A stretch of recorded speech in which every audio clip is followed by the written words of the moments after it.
নমস্কাৰ স্বাগতম মিত্ৰৰ বাতৰিলৈ ষ্টুডিঅ'ত মই প্ৰাঞ্চল চিআইডিৰ তদন্তত মহানগৰীৰ উলুবাৰীৰ কানাড়া বেংক কেলেংকাৰীৰ ন তথ্য পোহৰলৈ আহিছে আৰক্ষীৰ জেৰাত মুখ খুলিছে অভিযুক্ত বেংক বিষয়া জুমি দাসী নহয় কেলেংকাৰীত জড়িত আছিল স্বামী গোপাল চন্দ্ৰ হাজৰিকাও জুমি দাসৰ স্বামী গোপাল চন্দ্ৰ হাজৰিকা আছিল কানাড়া বেংক দিছপুৰ শাখাৰ বিষয়া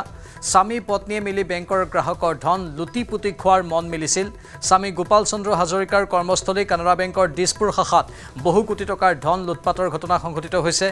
2016 চনৰ পৰা আজি পৰ্যন্ত পৰিচয় পলাই আছে আৰক্ষীৰ পৰা জুমি দাসেও দীৰ্ঘদিনে পৰিচয় খলাই আছিল আৰু পলাই আছিল আৰক্ষীয়ে 24 জুলাইত গ্ৰেপ্তাৰ কৰিবলৈ সক্ষম হয় জুমি দাসক কানাড়া বেংকৰ উলুবাৰী শাখাত জুমি দাসে 16 লাখ টকা হৰলুকি কৰাৰ অভিযোগ আছে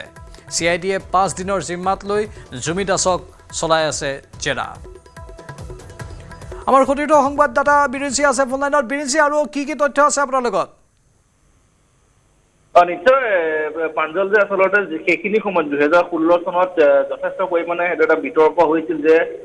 দুয়ো পতি-পত্নী জুমি দাস আৰু গোপাল চন্দ্ৰ হাজৰিকাই মিলি গোপাল চন্দ্ৰ হাজৰিকা দিছপুৰ শাখাত আৰু জুমি দাসে একে সময়তে উলুবাৰী শাখাত থাকি কেইবা কোটি টকা চলে আত্মসাৎ কৰিছিল কিন্তু কেনেধৰণে আত্মসাৎ কৰিছিল সেই সকলোখিনি আচলতে মাষ্টাৰ প্লেন বনাইছিল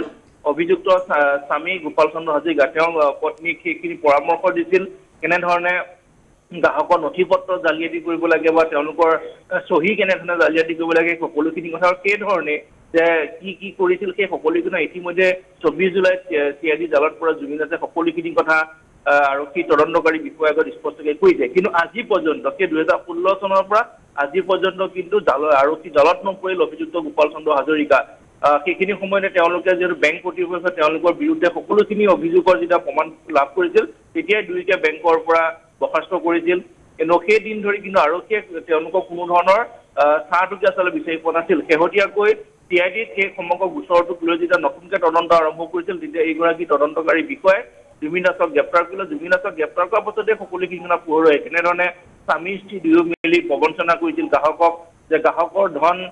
জমা হয় ঠিকে কিন্তু তেওঁলোকৰ একাউণ্টত সেইসমূহ নোসোমায় নথিপত্ৰসমূহ কেনেধৰণে জালিয়াতি কৰে সেই কথাখিনি স্পষ্ট হৈছে গতিকে এই মুহূৰ্তলৈকে কিন্তু এইগৰাকী স্বামী গোপাল চন্দ্ৰ হাজৰিকা জালত পৰা নাই তেওঁ দিছপুৰ শাখাত যেতিয়া চাকৰি কৰি আছে সেইখিনি সময়ত কেইবা কোটি টকা আত্মসাৎ কৰিছে গতিকে সেইসকল গ্ৰাহকে আজি পৰ্যন্ত তেওঁলোকৰ সাঁচতীয়া সেই ধনসমূহ উভতাই পোৱা নাই এটা গোচৰ যিহেতু আদালতত চলি আছে গতিকে গোপাল চন্দ্ৰ হাজৰিকা যেতিয়া জালত পৰিব তেতিয়া স্পষ্ট হ'ব যে আচলতে গোপাল চন্দ্ৰ হাজৰিকাই কি ধৰণে আৰু কিমান কোটি টকা জালিয়াতি কৰিছিল বা এই টকাসমূহ কেনেধৰণে ৰাখিছিল আৰু দেখা পোৱা গৈছে আৰু চিআইডি এটা কথা স্পষ্ট কৰিছে যে তেওঁলোকে পৰিচয়সমূহ য'তে গৈছে ত'তে খলাইছে গতিকে তেওঁলোকক সেই ক্ষেত্ৰত ধৰাৰ ক্ষেত্ৰত তেওঁলোক যথেষ্ট অসুবিধাৰ সন্মুখীন হৈছে কিন্তু শেহতীয়াকৈ 5 দিনৰ আৰক্ষী জিম্মাত যদি জুমি দাস আছে তেওঁ হয়তো স্বামীৰ সেই ক'ত যাব পাৰে বা ক'ত তেওঁ অৱস্থান ল'ব পাৰে সেই কথা আৰক্ষীক কৈছে হয়তো খুব কম সময়ৰ ভিতৰত গোপাল চন্দ্ৰ হাজৰিকা জালত পৰিব তেতিয়া স্পষ্ট হ'ব যে কানাড়া বেংকত ফচিলে কিমান কোটি টকা জালিয়াতি কৰিছিল দুই প্ৰবঞ্চক স্বামী স্ত্ৰীয়ে ধন্যবাদ বিৰিঞ্চি এইখিনি তথ্যৰ বাবে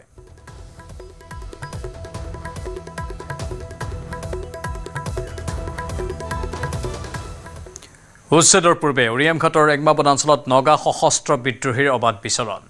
NSCNK নিকিচুমি বুলি পৰিচয় সশস্ত্ৰ সংগঠনটোৰ বনাঞ্চলখন নাগালেণ্ডৰ বুলি দাবী কৰিছে উগ্ৰপন্থী গোটটোৱে কাইলৈৰ পৰা ৰেংমা বনাঞ্চল উচ্ছেদ চলাবলৈ অসমৰ প্ৰশাসনে সম্পূৰ্ণ কৰিছে যাৱতীয় প্ৰস্তুতি তাৰ পূৰ্বে ৰেংমা বনাঞ্চলত বিচৰণ কৰে নগা সশস্ত্ৰ বিদ্ৰোহীয়ে DPR NSN হয় ডিজিগনেটেড কেম্পখন ইয়াতে আসাম আৰু নাগালেণ্ড বৰ্ডাৰতে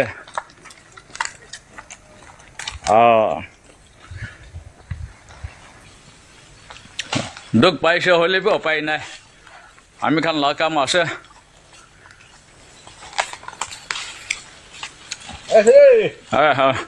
ঠিক আছে কেন বেৰা আছে আমি খান লা গ্ৰুপটো ইটো আছে দেই খান লা DPR NSN হয় ডিজিগনেটেড কেম্পখন ইয়াতে আসাম আৰু নাগালেণ্ড বৰ্ডাৰতে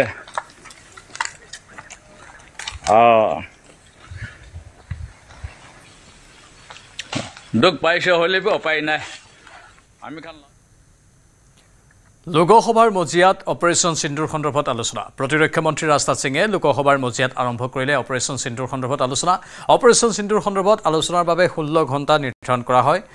অপাৰেশ্যন সিন্দুৰ সন্দৰ্ভত চৰকাৰৰ পৰা স্পষ্ট উত্তৰ বিচাৰিছে বিৰোধীয়ে অপাৰেশ্যন সিন্দুৰ সন্দৰ্ভত আলোচনাৰ দাবী কৰি বিৰোধীয়ে ইয়াৰ পূৰ্বেও মন্তব্য প্ৰকাশ কৰি আহিছিল। অৱশেষত আলোচনা হৈছে। এতিয়া এই সমগ্ৰ ঘটনাৰ বিশেষকৈ অপাৰেশ্যন সিন্দুৰ সন্দৰ্ভত চৰকাৰৰ পৰা স্পষ্ট উত্তৰ বিচাৰিছে বিৰোধীয়ে।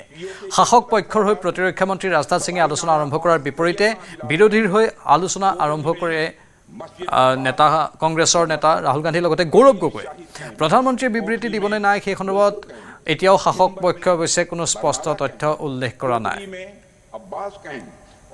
লোকসভাত ভাষণ দি ৰাজনাথ সিঙে ক'লে, দেশৰ গুৰুত্বপূৰ্ণ কোনো সম্পদৰ ক্ষয়ক্ষতি হোৱা নাই। ভাৰতৰ আক্ৰমণ প্ৰতিৰক্ষামূলক প্ৰৰোচনামূলক নহয়। স্থল বায়ু নৌৰ সেনাৰ সমন্বয় দেখুৱালে অপাৰেশ্যন সিন্দুৰে। অপাৰেশ্যন সিন্দুৰৰ জৰিয়তে ভাৰতে লক্ষ্য পূৰণ কৰাত সক্ষম হৈছে বুলি কেন্দ্ৰীয় প্ৰতিৰক্ষা মন্ত্ৰী ৰাজনাথ সিঙে সদৰি কৰে। ভাৰতৰ লক্ষ্য পাকিস্তানৰ ভূমি দখল কৰা নাছিল। লক্ষ্য পূৰণ হোৱাৰ পাছত অভিযান স্থগিত ৰখা হয়। अध्यक्ष महोदय, 7 मई 2025 को रात्रि 1:05 भारतीय सशस्त्र बलों ने ऑपरेशन सिंदूर प्रारंभ किया, जिसमें पाकिस्तान और पाक ऑक्युपाइड कश्मीर में भारत के खिलाफ आतंकी गतिविधियों से जुड़े 9 स्थानों को निशाना बनाया गया। इसमें पीओके के मुजफ्फराबाद में सवाई नाला और सैयदना बिलाल कैंप, कोटली में मस्जिद अब्बास व मसवर रहील शाहिद कैंप, कोटली में गुलपुर कैंप, भिम्बर में बरनाला कैंप, कोटली में अब्बास कैंप और पाकिस्तान के पंजाब प्रांत में बहावलपुर, मुरिदके और सरजाल और मेहमुना जोया शामिल थे। इनमें से 7 आतंकी शिविरों को भारतीय सेना ने पूरी तरह से नष्ट कर दिया, जबकि भारतीय वायुसेना ने मुरीदके और बहावलपुर को नेस्त नाबूद किया, जो लश्कर-ए-तोयबा और जैशे मोहम्मद के केंद्र हैं। पूरा ऑपरेशन मात्र, अध्यक्ष महोदय, जानकर पूरे सदन को प्रसन्नता होगी कि विदिन 22 मिनट्स पूरा ऑपरेशन समाप्त हो गया और हमने आतंकवादियों को उनके घर में घुसकर मारा। सशस्त्र बलों ने हमारी माताओं और बहनों के सिंदूर का बदला लिया और प्रत्येक भारतीय इस भावना से ओत-प्रोत हो गया। अध्यक्ष महोदय, मैं चाहूंगा कि पूरा सदन एक बार हमारे सेना के बहादुर जवानों के शौर्य और पराक्रम। अध्यक्ष महोदय, यह सिंदूर की लाली शौर्य की कहानी है। यह सिंदूर की लाली शौर्य की कहानी है, भारत के मस्तक पर वीरता की निशानी है। अध्यक्ष महोदय, सेनाओं ने अंधेरी रात होने के बावजूद हमले की सफलता के स्पष्ट एविडेंस भी जुटाए हैं, साक्ष्य है हमारे पास। अध्यक्ष महोदय, हमले के कुछ ही घंटों के भीतर एक प्रेस रिलीज और मीडिया ब्रीफिंग के माध्यम से इन्हें जनता की जानकारी के लिए जारी कर दिया गया था। मुझे यह पुष्टि करते हुए गौरव की अनुभूति हो रही है कि सशस्त्र बल अपने सभी मिशन ऑब्जेक्टिव्स को पूरा करने में पूरी तरह से सक्षम रहे और साथ ही कामयाब रहे। अध्यक्ष महोदय, 7 मई 2025 को हमले माने 1:35 के तुरंत बाद भारतीय डीजीएमओ ने हॉटलाइन संदेश के माध्यम से पाकिस्तान के डीजीएमओ यानी डायरेक्टर जनरल मिलिट्री ऑपरेशन से संपर्क किया और टेरर इंफ्रास्ट्रक्चर के खिलाफ हमारे हमले के रेशनल और मेथोडोलॉजी के बारे में पूरी जानकारी दी और यह तथ्य भी बताया कि ये हमले एस्केलेटरी नेचर वाले नहीं थे, माने इसको हम आगे नहीं बढ़ाना चाहते। जिन मुहि मारा तीन मुहि मारे। अध्यक्ष महोदय, जिस प्रकार प्रभु हनुमान ने लंका में अपनी रणनीति बनाई थी, उसी प्रकार हमने भी उन्हीं को निशाना बनाया जिन्होंने हमें नुकसान पहुंचाया था। हालांकि पाकिस्तान ने इस रेशनल को समझने से इनकार कर दिया और अगले कुछ दिनों तक सिविलियन और सैन्य ठिकानों पर गोलीबारी करके बड़े पैमाने पर सीज फायर वायलेशन करके स्थिति को एस्केलेट करने की उसने कोशिश की। अध्यक्ष महोदय, 7-8 मई 2025 की रात को क्लियरली आइडेंटिफाइड आतंकवाद संबंधी ठिकानों पर हमारे सफल ऑपरेशन के बाद, सफल हमले के बाद पाकिस्तान ने स्थिति को एस्केलेट कर दिया और अनमैन्ड एरियल सिस्टम और अन्य साधनों का उपयोग करके भारतीय वायुसेना के बेसेस, भारतीय वायुसेना के सेंसर्स और सेना के फॉर्मेशन हेडक्वार्टर्स से लेकर ब्रिगेडों तक पर भी उसने हमला कर दिया। हालांकि हमारी इंटीग्रेटेड एयर डिफेंस ग्रिड और काउंटर यूएस ग्रिड ने इन हमलों को सफलतापूर्वक विफल कर दिया। अध्यक्ष महोदय, यस 400 यमारसैन आकाश मिसाइल सिस्टम और एयर डिफेंस गन्स बहुत प्रभावी साबित हुई हैं। अध्यक्ष महोदय, इस एस्केलेशन पर हमारा जवाबी हमला स्विफ्ट, प्रोपोर्शनेट और नवातुला था। अध्यक्ष महोदय, जिसमें 8 मई 2025 को केवल चुनिंदा पाकिस्तानी एयर डिफेंस सिस्टम और सेंसर नेटवर्क को प्रिसीजन गाइडेड मिशन द्वारा म्यूनिशंस द्वारा जो है टारगेट किया गया। अध्यक्ष महोदय, हमारी कार्रवाई पूरी तरह से सेल्फ डिफेंस में थी, न तो वह प्रोवोकेटिव थी और न तो एक्सपेंशनिस्ट थी। पाक द्वारा ये हमले 7 मई 25 से लगातार चले और 10 मई 2025 को रात लगभग 1:30 पर पाकिस्तान ने बड़े पैमाने पर भारत के ऊपर मिसाइल, ड्रोन, रॉकेट और अन्य लॉन्ग रेंज वेपन्स का इस्तेमाल किया। इसके साथ साथ उन्होंने इलेक्ट्रॉनिक वॉरफेयर से जुड़ी टेक्नोलॉजीज का भी सहारा लिया। अध्यक्ष महोदय, उनके निशाने पर हमारे भारतीय वायुसेना के अड्डे, थल सेना के एम्यूनिशन डिपोज, हवाई अड्डे और मिलिट्री कैंट थे। अध्यक्ष महोदय, यह कहते हुए मुझे एक गौरव की अनुभूति हो रही है कि हमारे air defence system, counter drone system और इलेक्ट्रॉनिक इक्विपमेंट्स ने पाकिस्तान के इस हमले को पूरी तरह से नाकाम कर दिया। और ये चर्चा इसलिए हो रही है क्योंकि हाल में ही जो युद्ध हुआ वो एक सूचना का युद्ध था। एक प्रकार से हम पड़ोसी देश और दुनिया भर को सच्चाई की सूचना देना चाहते थे और कुछ ऐसे ताकत थे, ऐसे शक्तियां थी जो भ्रम का सूचना सारे देश में, सारे दुनिया में फैला रहे थे।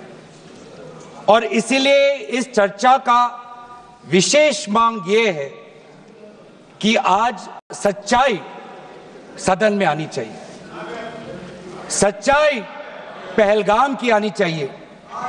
सच्चाई ऑपरेशन सिंदूर की आनी चाहिए, सच्चाई विदेश नीति की आनी चाहिए। और यही आज हमने सूचना का जो युद्ध की बात हम कर रहे हैं वो आज हमने आदरणीय राजनाथ सिंह के भाषण में सुना। बहुत से सूचनाएं दी उन्होंने, बहुत से जानकारी दी,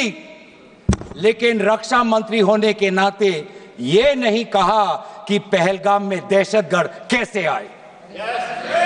ये नहीं कहा कि बेसारन में जहां पर 1000 लोग जाते हैं, खुशियां मनाते हैं, कैसे 5 दहशतगर्द वहां पर जाकर 26 लोगों की गोलियों से छलनी करते हैं। ये बात, ये सूचना रक्षा मंत्री ने नहीं दी। यही है सूचना का युद्ध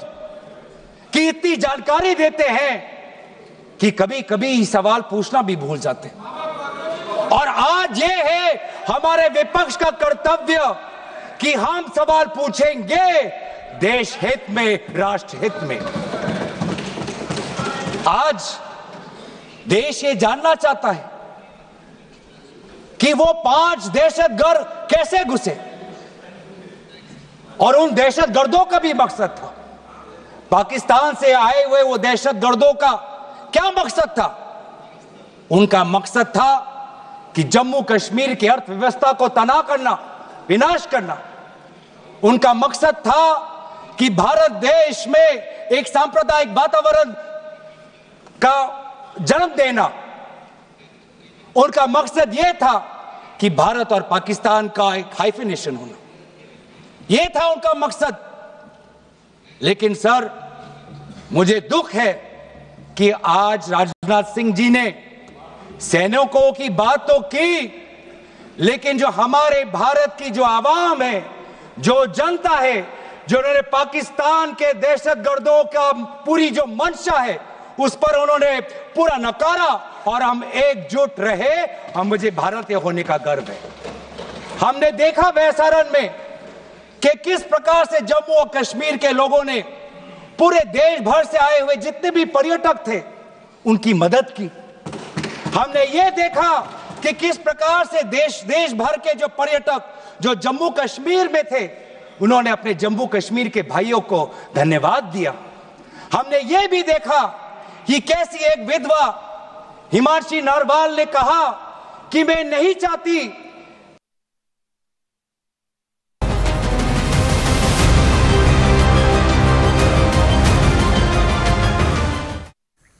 জম্মু কাশ্মীৰত সেনাৰ অপাৰেশ্যন মহাদেৱ পেহেলগাম কাণ্ডত জড়িত 3 সন্ত্ৰাসবাদীক হত্যা কৰা হ'ল। নিহত আটাইকেইটা সন্ত্ৰাসবাদী লস্কৰী তৈবাৰে জড়িত। নিহত এটা সন্ত্ৰাসবাদী লস্কৰী তৈবাৰ কমাণ্ডাৰ মুছা। সন্ত্ৰাসবাদীকেইটাৰ পৰা গ্ৰেনেড AK-47 ৰাইফল উদ্ধাৰ কৰা হৈছে। শ্ৰীনগৰৰ লিডৱাছ অঞ্চলত চলাইছিল অভিযান। কিছুদিন পূৰ্বে নেশ্যনেল ইনভেষ্টিগেশ্যন এজেন্সিয়ে গ্ৰেপ্তাৰ কৰিছিল 2জন লোকক। লোক 2জনক গ্ৰেপ্তাৰৰ পিছতে সেনাই চলাইছিল অভিযান আৰু এতিয়াও সেনাৰ অভিযান অব্যাহত থকাৰ খবৰ আমাৰ হাতলৈ আহিছে। মুছা লস্কৰী তৈবাৰ কমাণ্ডাৰ আৰু পেহেলগাম আক্ৰমণৰ মূল মাষ্টাৰমাইণ্ড। পেহেলগাম আক্ৰমণত ভাৰতীয় মহিলাক বিধৱা কৰা হৈছিল, বহুকেইজন ভাৰতীয় পুৰুষক হত্যা কৰা হৈছিল। তাৰ প্ৰতিশোধ স্বৰূপে ভাৰতে অপাৰেশ্যন সিন্দুৰ চলাইছিল। কিন্তু অপাৰেশ্যন সিন্দুৰত কেৱল পাকিস্তানৰ সন্ত্ৰাসবাদীৰ ঘাটিবোৰ উৎখাত কৰা হৈছিল, কিন্তু ভাৰতৰ বায়ুপানী সেৱন কৰি ভাৰততে আত্মগোপন কৰি থকা সন্ত্ৰাসবাদীকেইটাক নিধন কৰা হোৱা নাছিল। কিন্তু এইবাৰ অপাৰেশ্যন মহাদেৱত এই সন্ত্ৰাসবাদীৰ 3টাক ইতিমধ্যে নিধন কৰা হৈছে। উল্লেখযোগ্য যে ভাৰতীয় সেনাই যথেষ্ট বিষয়টো ভালদৰে চালি জাৰি চাই আৰু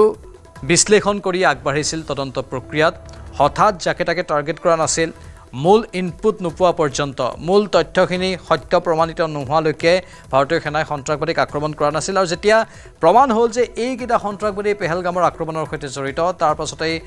অভিযান চলালে। অভিযানত মুছা নিহত হৈছে, লগত আন 2 সতীৰ্থ সন্ত্ৰাসবাদী নিহত হৈছে। আটাইকেইটাই হৈছে লস্কৰী তৈবাৰে জড়িত।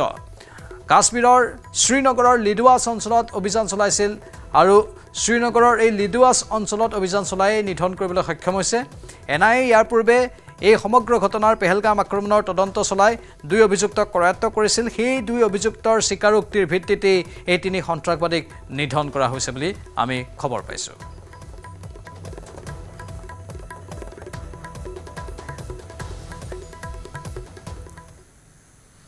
ধৰ্ষণকাৰীক গ্ৰেপ্তাৰ কৰাৰ দাবীত চতিয়া থানাৰ সন্মুখত প্ৰতিবাদ। বিশ্বনাথ জিলাৰ চতিয়াত এটা লম্পটৰ কামনাৰ বলি হৈছিল এগৰাকী কিশোৰী। বৃহস্পতিবাৰে বিয়লি ভাগত দক্ষিণ চতিয়াৰ হাতীগাঁৱৰ বাসগৃহৰ পৰা খিলাধাৰী নৈ পাৰ হৈ খৰি আনিবলৈ গৈছিল কিশোৰীগৰাকী। আৰু সেই সময়তে বলপূৰ্বকভাৱে হাতীগাঁৱৰে আবুল হুছেইন নামৰ এটা দুৰ্বৃত্তই নাবালিকাগৰাকীক ধৰ্ষণ কৰি অচেতন অৱস্থাত পেলাই থৈ পলায়ন কৰাৰ অভিযোগ উঠিছে। ঘটনাস্থলীত আৰক্ষী উপস্থিত হৈ কিশোৰীগৰাকীক সংকটজনক অৱস্থাত উদ্ধাৰ কৰে। সম্প্ৰতি কিশোৰীগৰাকী সংকটজনক অৱস্থাত বিশ্বনাথ জিলা চিকিৎসালয়ত চিকিৎসাধীন হৈ আছে। বৰ্তমান সময়লৈকে ধৰ্ষণকাৰী আবুল হুছেইনক আৰক্ষীয়ে গ্ৰেপ্তাৰ কৰিবলৈ সক্ষম নোহোৱাত আজি অসম সংখ্যালঘু সংগ্ৰাম পৰিষদৰ বিশ্বনাথ জিলা সমিতিয়ে এক প্ৰতিবাদী শোভাযাত্ৰাৰে চতিয়া আৰক্ষী থানাত উপস্থিত হৈ আৰক্ষীক অতি শীঘ্ৰে দোষীক গ্ৰেপ্তাৰ কৰাৰ দাবী উত্থাপন কৰে।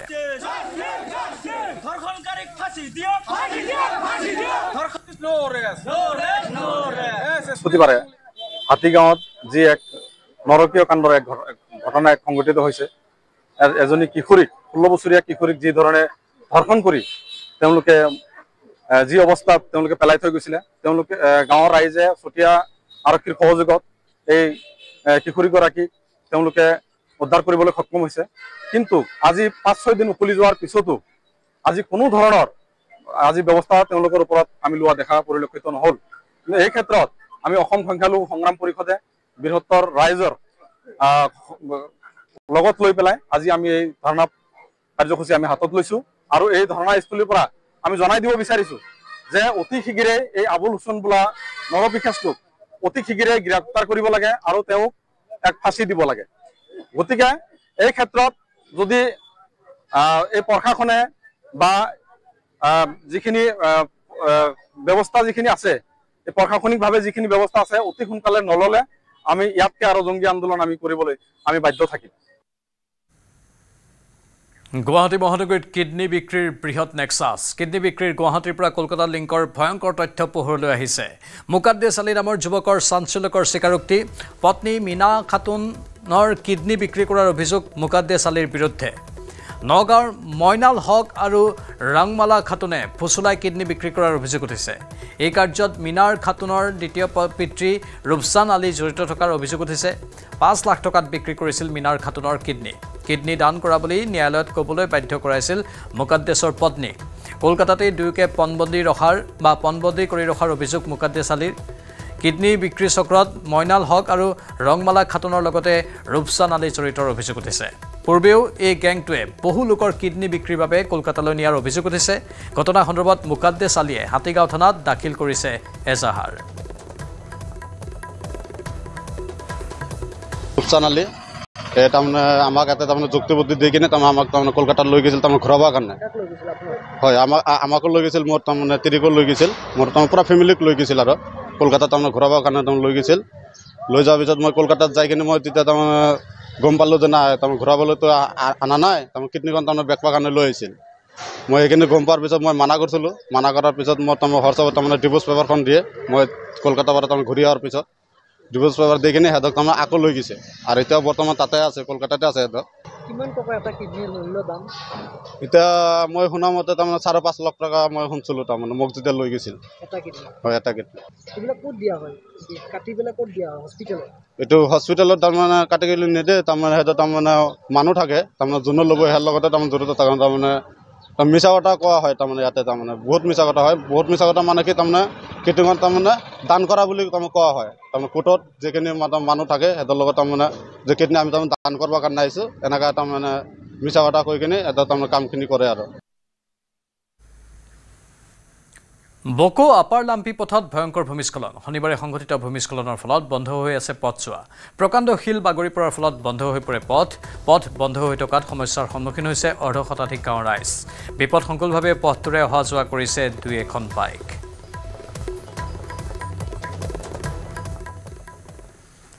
ব্ৰহ্মপুত্ৰৰ কোবাল খুঁটে উটুৱাই নিলে এটা মছজিদ কেমেৰাৰ সন্মুখতে জাহ গ'ল বাছমুৰা গাঁৱৰ মছজিদ ব্ৰহ্মপুত্ৰৰ প্ৰবল খুঁটে এই মছজিদটো উটুৱাই নিয়াৰ দৃশ্য দেখিবলৈ পোৱা গৈছে ধুবুৰী জিলাৰ দক্ষিণ পাৰৰ নৱগঠিত বীৰ সিং জৰুৱা সমষ্টিৰ অন্তৰ্গত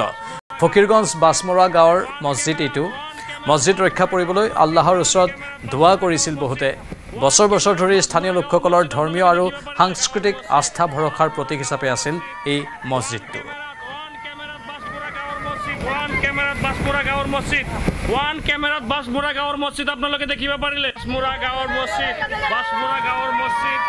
ওৱান কেমেৰাত বাছমুৰা গাঁৱৰ মছজিদ পূৰ্বে আমাৰ ধুবুৰী জিলাৰ দক্ষিণ পাৰৰ ফকীৰগঞ্জ বাছমুৰা গাঁৱৰ মছজিদ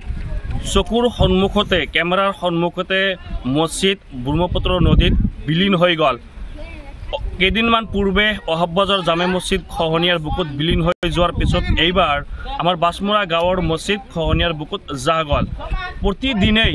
প্ৰবল খহনীয়াৰ তাণ্ডৱ চলি আছে বিশেষকৈ আমাৰ ফকীৰগঞ্জ অহব্বজাৰ নিচিন্ন হৈ গ'ল এতিয়া আমাৰ বুচাইমাৰী বান্ধ যদি খহনীয়াৰ বুকুত বিলীন হৈ যায় বিস্তীৰ্ণ অঞ্চল এটা ভয়াৱহ সৃষ্টি হ'ব আমি মাননীয় জলসম্পদ মন্ত্ৰী পীযুষ হাজৰিকা ডাঙৰীয়াক অনুৰোধ জনাইছোঁ তাৎক্ষণিকভাৱে আমাৰ এই বৃহত্তৰ অঞ্চলত তাৎক্ষণিকভাৱে এটা কাম কৰি যাতে অঞ্চলখিনি ৰক্ষা কৰিব পাৰে ইয়াই আমি স্থানীয় ৰাইজৰ হৈ আহ্বান জনাইছোঁ আৰু বাতৰিখিনিতে সময় হৈছে চমু বাণিজ্যিক বিৰতিৰ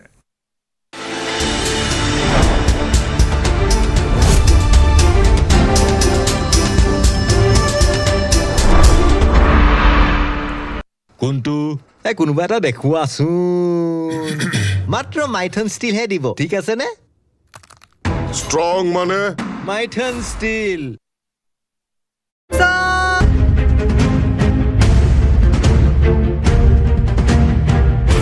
কেনেদৰে চলিছে গুৱাহাটীৰ মিনি ISB 12 কোটি টকীয়া মিনি ISBটিৰ কিমান সুবিধা পাইছে যাত্ৰী 2025 নৱবৰ্ষৰ প্ৰথম দিনটোতে দূৰণিবতীয়া যাত্ৰীৰ বাবে মুকলি কৰা হৈছিল খানাপাৰাৰ এয়া অত্যাধুনিক মিনি ISB আশা কৰা হৈছিল প্ৰখৰ ৰ'দ ধাৰাসাৰ বৰষুণত যাত্ৰীসকলে লাভ কৰিব সুবিধা কিন্তু বাস্তৱ ছবিখন অতি আন্তঃজিলা যাত্ৰাৰ বাছ নুসুমাই মিনি ISBT উজনি নামনিৰ বাছ নৰয় মিনি ISBTত যাৰ ফলত ৰ'দে বৰষুণে ৰাষ্ট্ৰীয় ঘাইপথৰ কাষতে বুন্দাপৰ দিবলৈ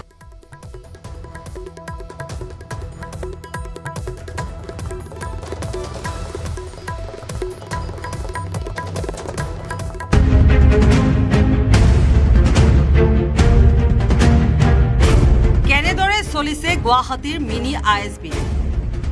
12 কোটি টকীয়া মিনি ISBTৰ কিমান সুবিধা পাইছে যাত্ৰী 2025ৰ নৱবৰ্ষৰ প্ৰথম দিনটোতে দূৰণিবতীয়া যাত্ৰীৰ বাবে মুকলি কৰা হৈছিল খানাপাৰাৰ এয়া অত্যাধুনিক মিনি ISBT আশা কৰা হৈছিল প্ৰখৰ ৰ'দ ধাৰাসাৰ বৰষুণত যাত্ৰীসকলে লাভ কৰিব সুবিধা কিন্তু বাস্তৱ ছবিখন অতি আন্তঃজিলা যাত্ৰাৰ বাছ নুসুমাই মিনি ISBT উজনি নামনিৰ বাছ নৰয় মিনি ISBTত যাৰ ফলত ৰ'দে বৰষুণে ৰাষ্ট্ৰীয় ঘাইপথৰ কাষতে বুন্দাপৰ দিবলগীয়া হৈছে বাছ যাত্ৰীয়ে আমি এনফৰ্চমেণ্ট দ্বিতীয়ক কৈ তেওঁৰ মানুহ ইয়াত ৰাখি তেওঁলোকেহে মানুহক ইয়াত সোমাবলৈ দিয়ে তেতিয়া সোমায় ভয়তে মানুহ মানে এই গাড়ীবিলাকৰ কি ইণ্টেনশ্যন নাজানো এতিয়া আমি অনুমান কৰিলোঁ সেইফালে যে গাড়ী ৰাখিব পাৰে ব্যৱস্থাটো যদি নোহোৱা নকৰে তেতিয়াহ'লে আমাৰ এইটো ছাকচেছ নহ'ব উজনিৰ পৰা দৈনিক গুৱাহাটীলৈ আহে প্ৰায় 3-400খন যাত্ৰীবাহী বাছ কিন্তু শুনি আচৰিত হ'ব খানাপাৰাৰ মিনি ISBTত সোমাই মাত্ৰ 30ৰ পৰা 40খন বাছ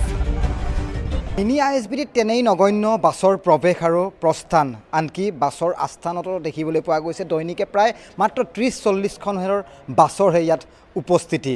ইংৰাজী নৱবৰ্ষৰ প্ৰথম দিনটোতে ৰাজ্যৰ মুখ্যমন্ত্ৰী ডক্টৰ হিমন্ত বিশ্ব শৰ্মাই মুকলি কৰিছিল খানাপাৰাত থকা মিনি ISBT কিন্তু যাত্ৰী অথবা দূৰণিবতীয়া যিসকল লোক আছে তেওঁলোকৰ অনুপস্থিতিকে আদি কৰি বাছৰো উপস্থিতি এই মুহূৰ্তত হেৰেঙা খানাপাৰাৰ মিনি ISBTত খানাপাৰা উৰণ সেতুৰ গাতে লাগি থকা মিনি ISBTৰ অলেখ সুবিধাৰে পৰিপূৰ্ণ যাত্ৰীৰ বাবে ভিতৰ ভাগত আছে শীততাপ নিয়ন্ত্ৰিত কোঠা শিশুৰ বাবে দুগ্ধপানৰ কোঠা 24 ঘণ্টাই উপলব্ধ চিকিৎসা সেৱাৰ ব্যৱস্থা TMT strength is in the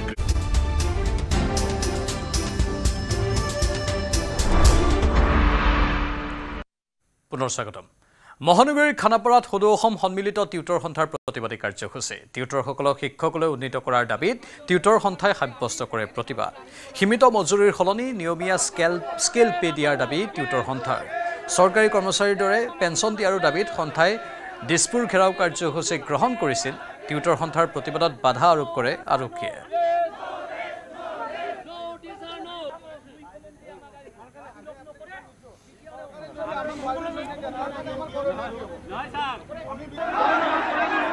আজি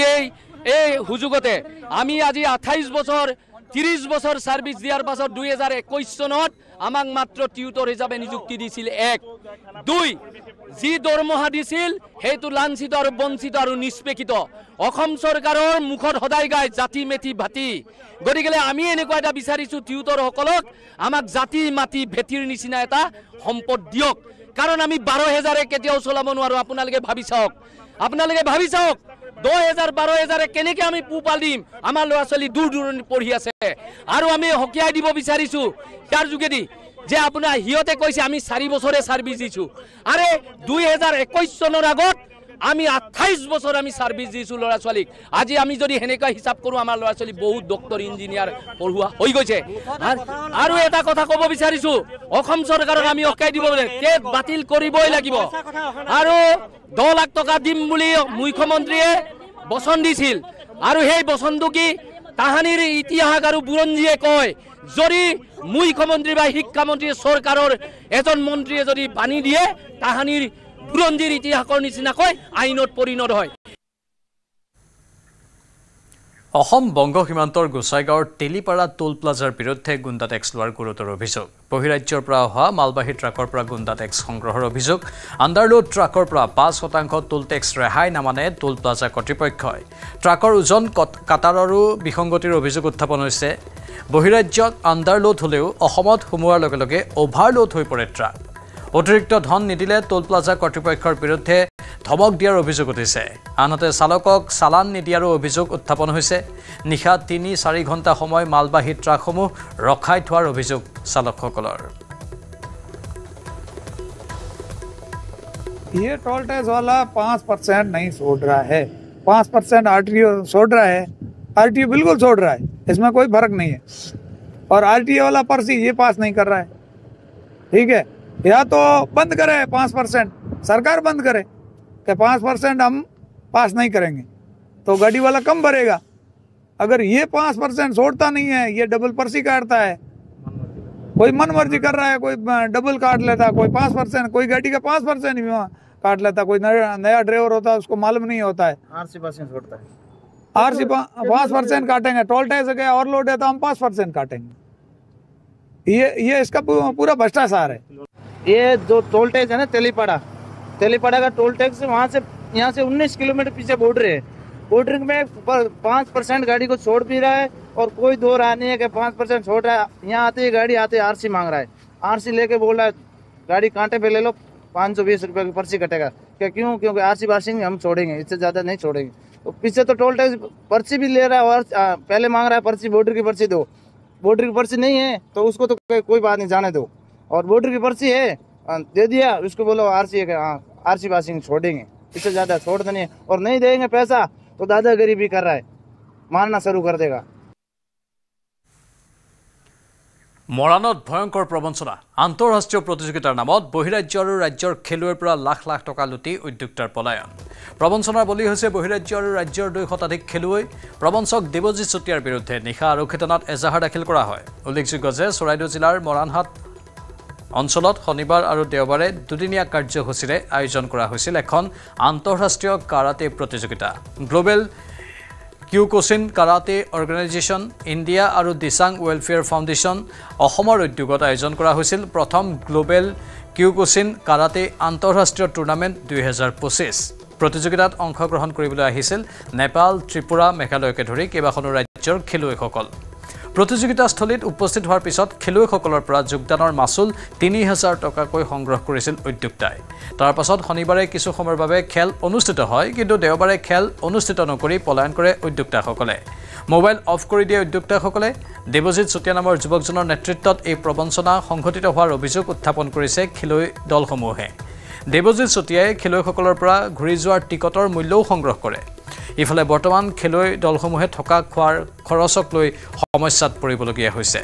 উপায়ন্তৰ হৈ নিশা ন্যায় বিচাৰি মৰাণহাট আৰক্ষী থানাত এজাহাৰ দাখিল কৰিছে খেলুৱৈ দলসমূহে त्रिपुरा का 33 स्टूडेंट है और 6 ऑफिशियली और नेपाल से टोटल 48 पर्सन और मेघालय से 19 आपका आसाम से भी आया है कल टूर्नामेंट होना था कोई अरेंज नहीं किया उसका अरेंज कंप्लीट नहीं हुआ हम लोग देखा ओनली कैश भी नहीं है रिंग भी नहीं है ट्रॉफी नहीं है टूर्नामेंट कल थोड़ा हुआ था आज नहीं हुआ आज सिर्फ डॉक्यूमेंट के लिए और स्टूडेंट का ज्वाइनिंग फीस कितना था पर हेड 3000 आपका टीम में अगर 10 है तो आपको 30,000 देना पड़ेगा 30,000 करके हाँ उसको सब दे दिया हम लोग क्लियर करके दे दिया 5 लाख तो मिनिमम 5 लाख तो उसको ये देवजीत को कैश या नहीं कुछ हाँ केस ही है जो मैक्सिमम केस ही है हम लोग 25 तारीख को आया आने के बाद उस स्टूडेंट लोगों को एक हॉल में रखा दिया गर्ल्स बॉयज सब को उधर हॉल में रखा उधर ही सोने दिया मतलब जो जगह पे सोने दिया ना वो सोने का लायक नहीं है पुराना मैट्रेस दे दिया ऊपर बेडशीट नहीं है एक हॉल है इतना गर्मी का मौसम में फिर टीचर लोगों को एक होटल दिया महालक्ष्मी बोल के तो अभी महालक्ष्मी में भी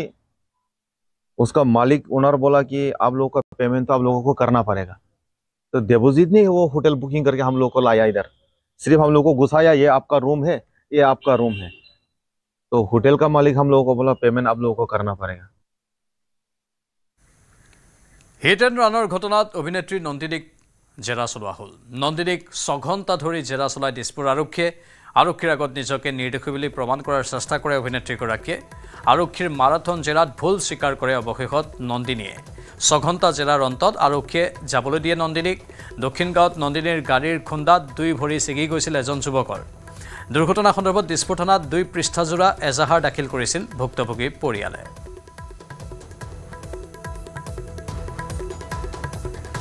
উল্লেখযোগ্য যে 25 জুলাইৰ পুৱতি নিশা 3 বজাত চালকৰ আসনত থকা অভিনেত্ৰী নন্দিনী কাশ্যপৰ বলেৰো বাহনৰ প্ৰচণ্ড খুন্দাত আহত হৈছিল স্কুটি আৰোহী সামিউল হক। দুইখন ভৰি ভাঙি চিকিৎসালয়ত জীৱন মৃত্যুৰ সৈতে যুঁজি আছে ভুক্তভোগী সামিউল হকে। মহানগৰীৰ দক্ষিণ গাঁৱত ভয়ংকৰ দুৰ্ঘটনা সংঘটিত কৰি পলায়ন কৰিছিল নন্দিনী কাশ্যপে। দুৰ্ঘটনাত গুৰুতৰভাৱে আহত হৈছিল স্কুটি আৰোহী সামিউল হক।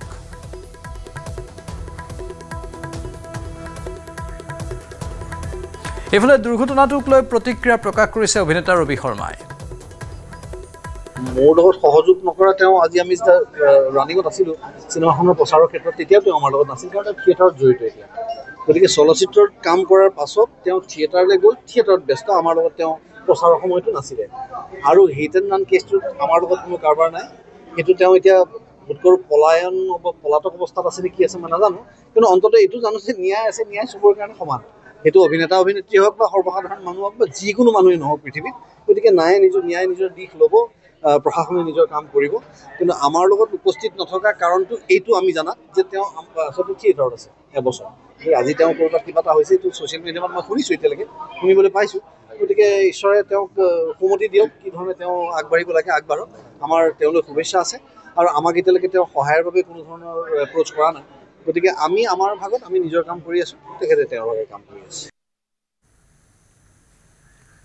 নাৰেংগী বীৰকুছি তিনিআলিৰ পৰা আমচিং সংযোগী পথটোৰ মেৰামতিৰ দাবীত অঞ্চলটোৰ ৰাইজৰ প্ৰতিবাদ। বিধ্বস্ত পথ মেৰামতিৰ দাবীত ৰাজপথলৈ ওলাই আহি সাব্যস্ত কৰে প্ৰতিবাদ। শীঘ্ৰে পথটো মেৰামতি নকৰিলে পথ অৱৰোধ কাৰ্যসূচী গ্ৰহণ কৰাৰ হুংকাৰ দিয়ে ৰাইজে।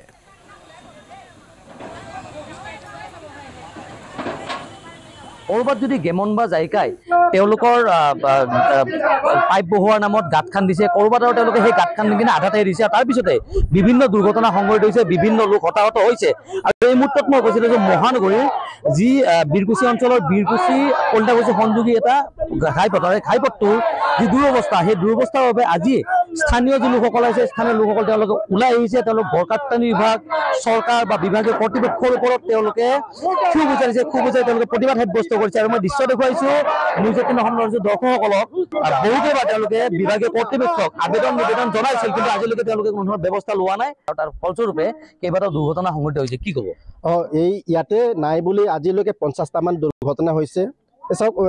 স্কুটি অহা যোৱা কৰিব নোৱাৰে, চাইকেল অহা যোৱা কৰিব নোৱাৰে, ই ৰিক্সা অহা যোৱা কৰিব নোৱাৰে, তিনিচকীয়া যিমান যান বাহন আছে এই যান বাহনবিলাক অহা যোৱা কৰিব নোৱাৰে। আমি মানে ভাবি আছোঁ যে ইয়াত ডাঙৰ এটা এক্সিডেণ্ট হ'ব লাগে, মানুহ মৰিব লাগে, মানুহ মৰাৰ পিছত হয়তো ততাতৈয়াকে তেওঁলোকে আহিব।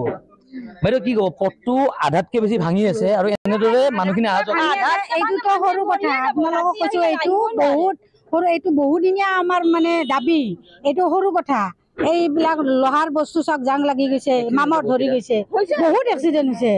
আপোনাৰ চাওক, এতিয়া যদি কাৰোবাৰ অসুখ বিসুখ 108 আহিব নোৱাৰে, এনেকুৱা অসুবিধা হৈছে। এখন গাড়ী পাৰ হ'ব নোৱাৰে। আৰু সন্মুখত এখন মহৰ্ষি বিদ্যালয় বা অন্য বিভিন্ন ধৰণৰ বিদ্যালয় চিদ্যালয় আছে, তাত ল'ৰা ছোৱালী কেনেকৈ অহা যোৱা কৰে জোতা চেণ্ডেল পিন্ধি কিনে?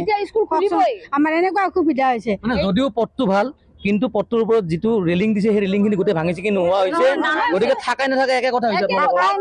মানে এইবিলাক ভেকো ভাওনা হৈছে। কি আহ্বান জনাব আপোনালোকে? আমি এই তৎক্ষণতে এই কালভাৰটো আমাৰ মেৰামতি হ'ব লাগে, যাতে ইয়াত কোনো দুৰ্ঘটনা নহয়, কোনো মানুহ নমৰে। নিজাববীয়া ৰাস্তাৰ কাৰণে 3 কোটি টকা খৰচ কৰিব পাৰে, কিন্তু আমাৰ এই যে আপোনাৰ 50,000, 60,000 লোকে অহা যোৱা কৰা বীৰকুছিৰ পৰা কলিতাকুছিলৈকে যিটো মূল পথ, এই মূল পথটো তেওঁলোকে ইয়াত 50 লাখ টকা খৰচ কৰিব নোৱাৰে। এইটো বৰ আচৰিত কথা। মানে কি কাৰণত এনেকুৱা ধৰণৰ মানে ব্যৱস্থা তেখেতসকলে লৈ আছে আমি নাজানো।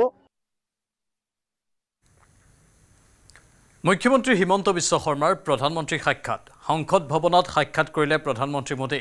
মুখ্যমন্ত্ৰীগৰাকীয়ে সাক্ষাৎ কৰিব বিত্তমন্ত্ৰী নিৰ্মলা সীতাৰমণকো। জি কিষাণ ৰেড্ডী CR পাটিলকো সাক্ষাৎ কৰিব মুখ্যমন্ত্ৰীয়ে। প্ৰধানমন্ত্ৰীৰ লগতে কেন্দ্ৰীয় মন্ত্ৰীসকলৰ সৈতে ৰাজ্যৰ বিভিন্ন বিষয়ত আলোচনা মুখ্যমন্ত্ৰীগৰাকীৰ। মুখ্যমন্ত্ৰীয়ে প্ৰধানমন্ত্ৰীক সাক্ষাৎ কৰে। এই সাক্ষাৎকালৰ মুহূৰ্তৰ দৃশ্য দেখুৱাইছোঁ।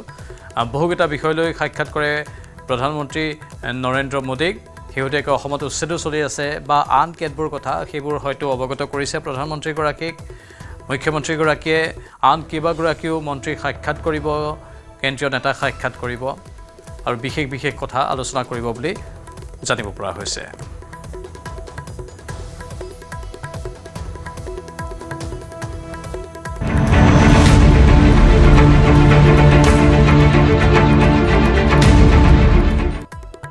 কালি উৰিয়ামঘাটৰ বিদ্যাপুৰত প্ৰশাসনৰ বৃহৎ উচ্ছেদ অভিযান ৰেংমা বনাঞ্চলৰ 10,958 বিঘা ভূমিত বছৰ বছৰ ধৰি সন্দেহজনক লোকে বেদখল কৰি বসতি স্থাপন কৰি আহিছে দেওবাৰে উৰিয়ামঘাটত দেখা গৈছিল আৰক্ষী প্ৰশাসনৰ তৎপৰতা শুকুৰবাৰে উৰিয়ামঘাটৰ বিদ্যাপুৰ অঞ্চল পৰিদৰ্শন কৰিছিল মুখ্যমন্ত্ৰী হিমন্ত বিশ্ব শৰ্মাই উৰিয়ামঘাটৰ পৰিস্থিতিৰ বিষয়ে সামাজিক মাধ্যমত আপলোড কৰিছিল এটা বিশেষ ভিডিঅ' ব্যাপক বেদখলৰ পৰিৱেশ বন্দী হৈছিল কেমেৰাত ভূমিহীনৰ নাটক ৰচি উৰিয়ামঘাটত জমিদাৰ হৈছিল জাকে জাকে সন্দেহজনক নাগৰিক একোটাই দখল কৰিছিল 300 বিঘাৰ পৰা 400 বিঘালৈকে চৰকাৰী মাটি কেৱল ইমানেই নহয় চৰকাৰী মাটি দখল কৰি উৰিয়ামঘাটত অপৰাধৰ কোলা সাম্ৰাজ্য গঢ়ি তুলিছিল বেদখলকাৰীয়ে এৰি যোৱা হাজাৰ হাজাৰ বিঘা ভূমিত বন বিভাগৰ নীতি নিৰ্দেশনা মানি খিলঞ্জীয়া কৃষকক গতাই দিয়াৰ সপোন দেখিছে মুখ্যমন্ত্ৰীয়ে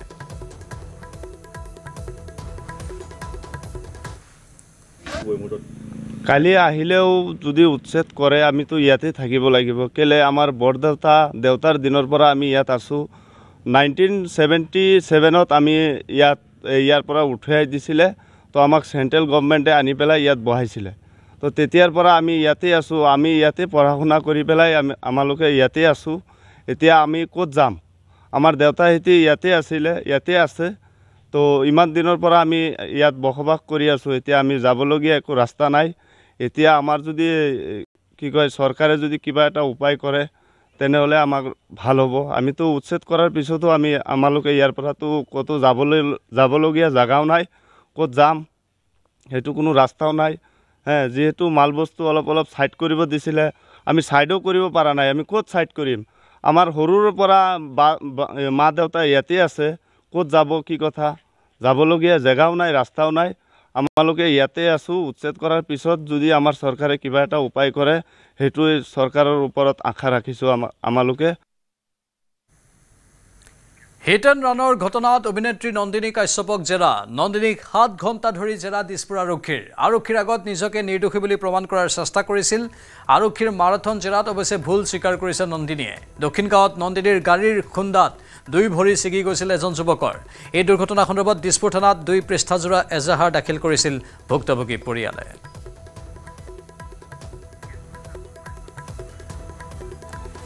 আমাৰ জ্যেষ্ঠ সাংবাদিক দীপাংকৰ দাস বৰ্তমান লাইভত আছে দীপাংকৰ সেই যুৱকজনৰ অৱস্থা এতিয়া গুৰুতৰ বুলি আমি গম পাইছো ইফালে নন্দিনীয়ে নিজৰ ভুল স্বীকাৰো কৰি লৈছে বুলি গম পাইছো আৰু কি তথ্য আছে আপোনাৰ লগত প্ৰাঞ্জল থিয়েটাৰৰ নায়িকা মাত্ৰ এটা নিশাৰ ভিতৰতে খলনায়কলৈ এক প্ৰকাৰ ৰূপান্তৰিত হৈছে আৰু যিখন চৰিত্ৰ আমি বাৰম্বাৰ দেখিছিলোঁ যোৱা 3 দিন ধৰি তেওঁ ছ'চিয়েল মিডিয়াৰ বিশেষকৈ ফেচবুক পেজত গৈ তেওঁ নিজকে ধোঁৱা তুলসীৰ পাত সজাইছিলে কিদৰে অসহায় অৱস্থাত পৰি ৰোৱা এগৰাকী আঘাতপ্ৰাপ্ত যুৱকক ৰাজপথত পেলাই থৈ যি পলায়নবাদী যি চৰিত্ৰ গ্ৰহণ কৰিছিলে সেইগৰাকী নন্দিনী কাশ্যপে কিন্তু আজি ভিজা মেকুৰী হৈ এক প্ৰকাৰ দিছপুৰ আৰক্ষী থানাৰ চৌহদত প্ৰৱেশ কৰাৰ পুৱাৰ আমি দৃশ্যাংশ আমি দৰ্শকসকলক দেখুৱাইছিলোঁ কিন্তু শেহতীয়াকৈ তেওঁ ৰাজধানী থিয়েটাৰৰ লগত ব্যস্ত হৈ আছিল থিয়েটাৰৰ আখৰা গৃহত ব্যস্ত হৈ আছিল নতুনকৈ তেওঁ নায়িকাৰ ৰূপত এইবাৰ আবিৰ্ভাৱ ঘটিছিল তেওঁৰ ৰাজধানী থিয়েটাৰত আৰু তেনে অৱস্থাত যেটো শুকুৰবাৰে পুৱতি নিশা প্ৰায় দুভাগ নিশা বুলি ক'লেও ভুল নহব প্ৰায় নিশা 3 বাজিছিল আৰু এই গোটেই ভয়ংকৰ গোটেই হিহৰণকাৰী যি ঘটনাৱলী 2 পৃষ্ঠাজোৰা এখন এজাহাৰত এই মুহূৰ্তত গোটেই ঘটনা এক প্ৰকাৰ স্পষ্ট কৰিছে আৰক্ষীৰ সন্মুখত কিন্তু আৰক্ষীৰ বহুকেইটা ভুল ৰৈ গৈছিল সেই নিশা কিয় আৰক্ষীয়ে গৈ ঘটনাস্থলী পৰ্যবেক্ষণ নকৰিলে কিয় সেই নিশা সেইগৰাকী অভিনেত্ৰীক আৰক্ষীয়ে কাৰায়ত্ব নকৰিলে বহু প্ৰশ্ন এই মুহূৰ্তত উদ্ভৱ হৈছে কিন্তু 3টা দিনৰ পিছত অৱশেষত যেটো সুজ্ঞান বা আৰক্ষীৰ যি সুমতি হেয়া এই মুহূৰ্তত ঘূৰি অহা আমি দেখিবলৈ পাইছো জোৰ জবৰদস্তি আৰক্ষীয়ে দেওবাৰে নন্দিনী কাশ্যপৰে যোগাযোগ কৰিছিল আৰু যোগাযোগ কৰাৰ পিছত আজি 11 বজাত নন্দিনী কাশ্যপক আৰক্ষী থানাত হাজিৰ হোৱাৰ বাবে নিৰ্দেশ দিয়া হৈছিল কিন্তু এটা ঘণ্টাৰ পূৰ্বেই কিন্তু সেইগৰাকী নন্দিনীয়ে দিছপুৰ আৰক্ষী থানাত আহি হাজিৰ হৈছিল আৰু এই মুহূৰ্তত প্ৰায় যদি আমি চাওঁ ৰাতিপুৱা 10:10 পৰা এতিয়া প্ৰায় 5:15 সময় হৈ গৈছে আৰু এতিয়ালৈকে প্ৰায় 7 ঘণ্টা সময় ধৰি কিন্তু দিছপুৰ আৰক্ষী থানাৰ ভিতৰ ভাগতে কিন্তু বৰ্তমান জেৰাৰ মুখামুখি হৈছে সেইগৰাকী নৱাগতা অভিনেত্ৰী আৰু শেহতীয়াকৈ ৰুদ্ৰ চিনেমাখনৰ জৰিয়তে তেওঁ অসমীয়া চলচ্চিত্ৰ জগতত খোজ পেলাইছিল আৰু আমি যোৱাকালি দেখিছিলোঁ ৰুদ্ৰৰ যিগৰাকী অভিনেতা ৰবি শৰ্মাই কেতবোৰ গুৰুত্বপূৰ্ণ মন্তব্য কৰিছিল ৰবি শৰ্মাই কৈছিল যে আমাৰ টিমৰ লগত বৰ্তমান কোনো সম্পৰ্ক নাই নন্দিনী কাশ্যপৰ কাৰণ যিদৰে অসম ভ্ৰমণ কৰি ৰুদ্ৰ চিনেমাখনৰ বাবে যি প্ৰমোচনত ব্যস্ত হৈ থকা ৰুদ্ৰ টিমৰ সৈতে এতিয়া এইগৰাকী নন্দিনী তেওঁলোকৰ লগত নাছিল ৰবি শৰ্মাই সেই কথা কৈছিল হয় দীপাংকৰ কিন্তু এই নন্দিনীৰ বিৰুদ্ধে আগতেও হেনো অভিযোগ আছে তেওঁ আগতেও এনে ধৰণৰ অভাৰ স্পীডত গাড়ী চলাইছিল বহু কেইবাৰ ফাইনৰো সন্মুখীন হৈছিল হয় নেকি নিশ্চয় আমি যিটো আজি তথ্য বা যিটো জেৰাৰ পিছত আমি যিখিনি তথ্য লাভ কৰিছোঁ সেয়া হৈছে যিখন বাহন বলেৰো বাহন সেই বলেৰো বাহনখনেৰে যিখন স্কুটিত বহি থকা এজন যুৱকক মহতিয়াই নিছিল সেই বাহনখনৰ এগেইনষ্টত বাহনখনৰ বিৰুদ্ধে 5খনকৈ চালান ৰুজু হৈ আছে তাত তীব্ৰ বেগত গাড়ী চলোৱাৰ এখন চালান আছে একেদৰে সামান্য কেইবাটা দুৰ্ঘটনা সংঘটিত কৰাৰ তথ্যও সেইকেইখন চালানত এই মুহূৰ্তত প্ৰকাশ পাইছে কিন্তু দুভাগ নিশা বলেৰলৈ চালকবিহীনভাৱে চালকৰ আসনত থাকি নন্দিনী কাশ্যপে সেই নিশা সুৰাপান কৰি আহিছিল নেকি বহু প্ৰশ্ন হৈছে কাৰণ এজাহাৰখনত স্পষ্টভাৱে উল্লেখ কৰিছে যে সেই নিশা সুৰাসক্ত অৱস্থাত নন্দিনীয়ে সেই দুৰ্ঘটনাটো সংঘটিত কৰিছিল আহতক ৰক্তাক্ত অৱস্থাত ৰাজপথত পেলাই থৈ পলায়নবাদী যিটো চৰিত্ৰ গ্ৰহণ কৰিছিল নন্দিনীয়ে সেয়া সম্পূৰ্ণ স্পষ্টভাৱে তেওঁ পলায়নবাদী চৰিত্ৰ আন একাংশ লোকৰ মোবাইল কেমেৰাত বন্দী হৈছিলে কিন্তু আজি যদি আমি দেখিছিলোঁ যে তেওঁ অতি নম্ৰভাৱে অতি সহনশীলভাৱে তেওঁ দিছপুৰ আৰক্ষী থানাত প্ৰৱেশ কৰাৰ প্ৰাক মুহূৰ্তত কৈছিল যে মোৰ ভুল হৈছিল আৰু মই বহু কথাখিনি ক'বলগীয়া আছে মই থানাৰ পৰা ওলাই আহি ক'ম কিন্তু নন্দিনী কাশ্যপ কেতিয়া থানাৰ পৰা ওলাই আহিব কাৰণ পুনৰ কৈছোঁ মই ঘড়ী চাই সময় কৈছোঁ এতিয়া প্ৰায় 7 ঘণ্টা 10 মিনিট সময় হৈ গৈছে বহু ঘণ্টা আৰু লাগিব গতিকে আজি যেহেতু জামিনযুক্ত ধাৰা তেওঁৰ বিৰুদ্ধে কেছটোত ৰেজিষ্টাৰ হৈছে গতিকে তেওঁক আৰক্ষীয়ে নিশ্চয় যাব দিব কিন্তু কিমান সময় তেওঁক আৰু আৰক্ষীয়ে ওপৰত কিন্তু স্বাভাৱিকতে দীপাংকৰ এইটো হিট এণ্ড ৰানৰ ঘটনা যিহেতু আৰু গুৰুতৰ অৱস্থা সেই যুৱকজনৰ স্বাস্থ্যৰ অৱস্থা এতিয়া আমি শেহতীয়াকৈ যদি তথ্যখিনি লাভ কৰোঁ আপোনাৰ পৰা কিবা গম পায় নেকি GMCHৰ ভেণ্টিলেশ্যনত চিকিৎসাধীন হৈ আছিলে শুকুৰবাৰে পুৱতি নিশা GMCHত ভৰ্তি কৰোৱা হৈছিল আৰু আজি পুৱাৰ ভাগত এপ'ল' হস্পিটেললৈকে স্থানান্তৰ কৰা হৈছে বৰ্তমান ছাবিউলক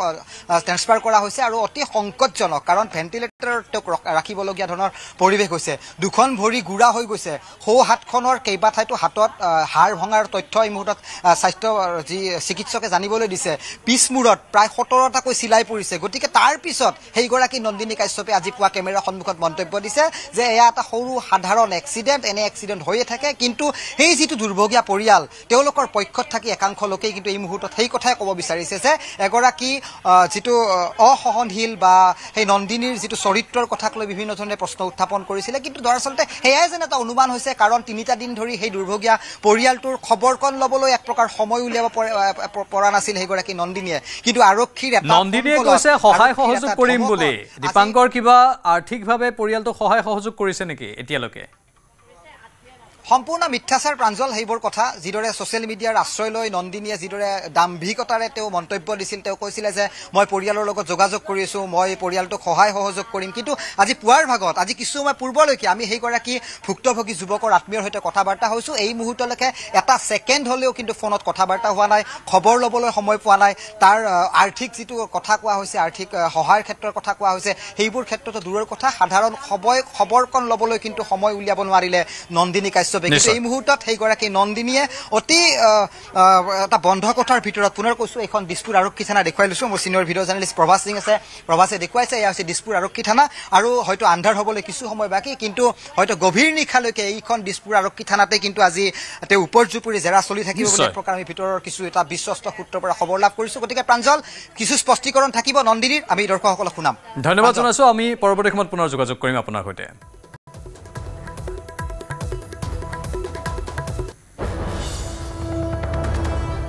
ৰূপহীহাটৰ বেলগুৰিত বেদখলকাৰীৰ মাজত হাহাকাৰ জাননী পোৱাৰ লগে লগে ঘৰ দুৱাৰ ভাঙি আঁতৰি গৈছে কেইবাটাও পৰিয়াল সামগ্ৰী ৰাজচক্ৰৰ বিষয়া কৰ্মচাৰীয়ে আৰক্ষীক লগত লৈ চৰকাৰী ভূমি খালী কৰিবলৈ জাননী দিছে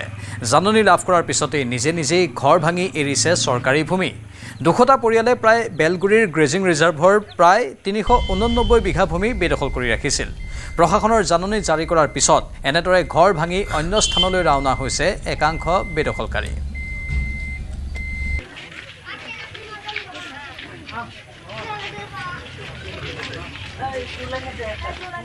গরিব মানুষ যদি সরকারে যদি কোনো একটা সহায় করে তে হ্যাঁ সরকার দেখুক আমরা কই যাবো কই সরকার যে কোনো একটা থানি কি দেখ তে হ্যাঁ গরিব গাছের চলা হইতেছে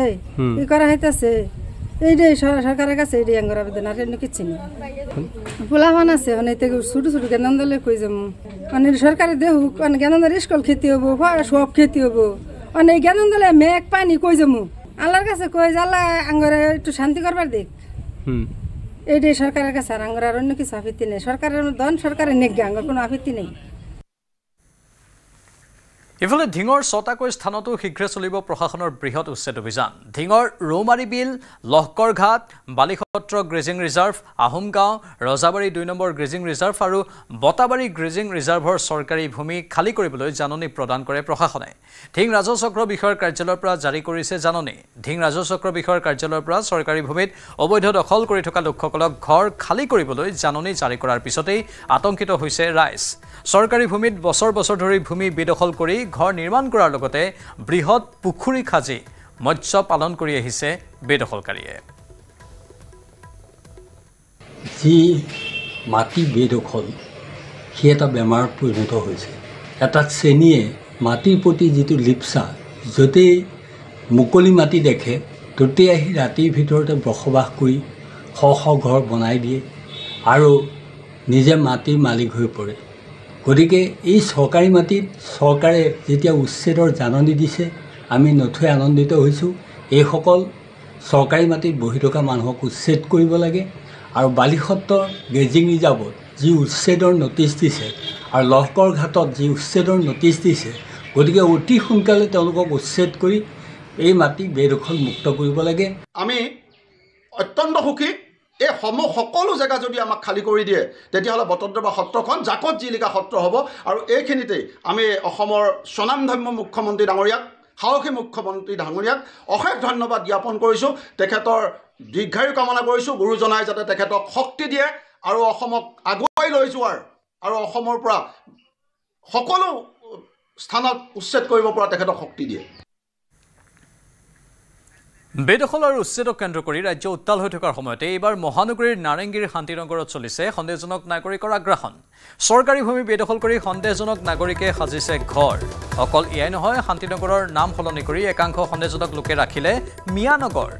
ধুবুৰী বৰপেটা দৰং আদি অঞ্চলৰ পৰা জাকে জাকে অহা এনে সন্দেহজনক লোকে নাৰেংগী ফৰেষ্ট গেট পথেৰে প্ৰৱেশ কৰি বন বিভাগৰ মাটি দখল কৰি গুৱাহাটীৰ মাজমজিয়াত গঢ়িছে মিয়ালেণ্ড সাজিছে ঘৰ মাদ্ৰাছা সন্দেহজনক লোকৰ এনে আগ্ৰাসনত এতিয়া অস্তিত্বৰ সংকটত পৰিছে স্থানীয় থলুৱা খিলঞ্জীয়া লোক দক্ষিণ শান্তিনগৰ পথত অবাধে গঢ়ি উঠা এই চৰকাৰী ভূমি এতিয়া এই চৰকাৰী ভূমিত এনেধৰণৰ আগ্ৰাসনে এতিয়া চিন্তিত কৰিছে সকলোকে আৰু এই ভূমি বেদখল মুক্ত কৰাৰ বাবে চৰকাৰক দাবী জনাইছে স্থানীয় ৰাইজে প্ৰথমতে আমি আছিলোঁ 20-30 ঘৰ মানে হিন্দু মানুহ আছিলোঁ আৰু তাতে কিমান বছৰৰ কথা এইটো চনটো নাজানো মোৰ জন্ম 85ত 1985ত এতিয়া প্ৰায় 200 হৈছে এতিয়া প্ৰায় তাতে 200 মানুহ হৈ গ'ল সোমাইছে আগতে 4-5 ঘৰ আছিলে মুছলিম মিয়া মানুহ এতিয়া কিন্তু ভৰ্তি হৈ গ'ল এইখিনি জেগা আহি আছে এতিয়াও আহে মানে নিখাৰ ভাগত আহে নে নিখাৰ ভাগত আহে দিনত নাহে নিখাৰ ভাগত এটা সন্দেহ যুদ্ধ হয় হয় এটা সন্দেহ যুদ্ধ নাগৰিক হয় ক'ৰ পৰা আহিছে কিন্তু নাজানো আমি সুধিব গ'লে জেলত দিব ধৰি কাজিয়া কৰিব ঘৰ খেদি আহিব গোটাই এই আমাৰ মানুহ কিয় ধৰিব কিন্তু সন্দেহযোগ্য নাগৰিকৰ বাবে আপোনালোকৰ স্থায়ী বাসিন্দাসকলৰ যথেষ্ট অসুবিধা আছে চোৰ ডকাইতি আৰু আদি কৰি ড্ৰাগছো পায় তাতে ড্ৰাগছৰো ঘাটি আছিল কেইটামান ল'ৰা আছে ড্ৰাগছ আমি ক'ব নোৱাৰিম ক'লে আমাক পুলিচত থানাত দিলোঁগৈ এবাৰ মই নি পেলাই থানাই গৈ তোক মাৰি পেলাব তই এইবিলাক কেছত নাযাবি নাযাওঁ মিনিমাম মোৰ এতিয়া কিমান দিন হ'ল ইয়াতে থকা মিনিমাম 2 বছৰমান হ'ল ক'ৰ পৰা আহিছিল 2000 চন ক'ৰ পৰা আহিছিল আপুনি আমি কিৰাকাটা পৰা আছি তাতে গৰাই হৈ গৈছে তাৰ পৰা মাৰ ঘৰ হ'ল চানমাৰি ইয়াতে আছে এতিয়া কোহনিদান আমি অকলাই আছো কোহনিদান আৰু কোনবা আহিছে নে আপোনাৰ লগত কোনবা নাই নাই আমাৰ তাৰ পৰা ইয়াত ইখানি ভিতৰত আৰু নাই ক'ত ভোট দিয়ে নাৰাংগী ইয়াতে ভোট দিয়ে সমষ্টি কি কৰে সমষ্টি নাজানে তে ভোট দিয়া নাই আপুনি আমাৰ ভোটটো ইয়াতে নাই ক'ত আছে ভোট আমাৰ নাই আমাৰ ভোট কল গেছে ইয়ে আছে দৰমতে আছে কিৰাকাটাত আছে কিৰাকাটাত আছে আৰু ল'ৰা ছোৱালী গোটেইকেইটা ইয়াতে ভোট আপুনি ইয়াৰ সমষ্টিটো কি কৰে পুনৰ সত্ৰৰ সমীপত উদ্ধাৰ নিষিদ্ধ মাংস এজনক আটক কৰা হৈছে বগুৰ মালিবাৰী সত্ৰৰ সমীপত নিষিদ্ধ মাংস উদ্ধাৰ সত্ৰৰ সমীপৰ দোকানত উদ্ধাৰ ৰান্ধি থোৱা নিষিদ্ধ মাংস ঘটনাৰে জড়িত এজনক আৰক্ষীয়ে আটক কৰিছে সত্ৰৰ ভূমিত নিষিদ্ধ মাংস উদ্ধাৰক লৈ স্থানীয় ৰাইজে ক্ষোভ উজাৰে সত্ৰৰ ভূমিত তথা হিন্দু সমাজক ৰক্ষা কৰাৰ দাবীত এই প্ৰতিবাদী কাৰ্যসূচী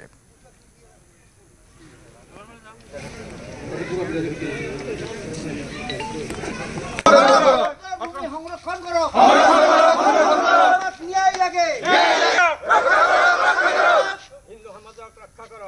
ক'বলৈ গ'লে অতি দুখৰ কথা আমাৰ ঐতিহ্যমণ্ডিত মালিবাৰী সত্ৰ মূল মুখতেই গোমাংস উদ্ধাৰ হৈছে নজমুল নামৰ ল'ৰা এটাই আমাৰ স্থানীয় দোকানী সত্ৰৰ সন্মুখতে দিবাংকৰ দাসৰ দোকানত গোমাংসত যোৱাকালি ৰাতি থৈ গৈছিল বুলি মই শুনা মতে হিন্দু দোকানত হিন্দু দোকানত আমাৰ নিজৰ হিন্দু এলেকাখিনি হিন্দু এলেকা টোটাল এৰিয়াটোৱে হিন্দু আমাৰ সেই বিষয়ত আমি অতি দুখম্বিত হৈছোঁ আৰু এই গোমাংস ক'ৰ পৰা কেনেকৈ আহিল এইটো উদ্ধাৰৰ কাৰণে আমি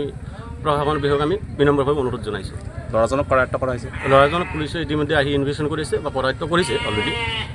ক'ত ঘৰ তেওঁৰ ঘৰ মালিবাৰী সত্ৰ বৰবাহা বুলি কৈছে আচলতে মালিবাৰী সত্ৰ অঞ্চললৈ কিবা ভাবুকি আহিছে নেকি এনেবোৰ ঘটনাৰ পৰা নিশ্চয় সেনেকুৱা অনুভৱ হৈছে যে যিহেতু আমাৰ হিন্দু বসতিপূৰ্ণ এলেকা ইয়াতে সেনেকুৱা মানে বিশৃংখলক চেষ্টা কৰিবৰ বাবে তেওঁলোকে আশাবাদী হৈছে নিশ্চয় কিন্তু মই উপলব্ধ কৰিছোঁ এনেকুৱা হ'ব পাৰে ভৱিষ্যতে আপোনালোকে কেনেকৈ গম পালে যে গোমাংস হয় এইটো কেনেকৈ গোমাংস হয় বুলি তেওঁ নিজে স্বীকাৰ কৰিছে যে গোমাংস হয় মানে হিন্দু দোকানত ৰাখিছে হিন্দু দোকানত ৰাখিছে মালিক সত্ৰ তিনিআলি দিবংকৰ দাসৰ দোকানত ৰাখিছে কি বিচাৰে এতিয়া সুমীমাংসা বিচাৰিছোঁ আমাৰ প্ৰশাসনিক বিষয়া আহিছে সন্মানীয় আমাৰ মন্দিৰ আৰক্ষী চকী ভাৰপ্ৰাপ্ত আৰক্ষী বিষয়া সহকাৰী আৰক্ষী বিষয়া তেওঁলোকে আহি তদন্ত কৰিছে উচিত তদন্ত হোৱাৰ কাৰণে আমি দাবী জনাইছোঁ সময় হৈছে এতিয়া বাতৰিৰ পৰা বিদায় লোৱাৰ নমস্কাৰ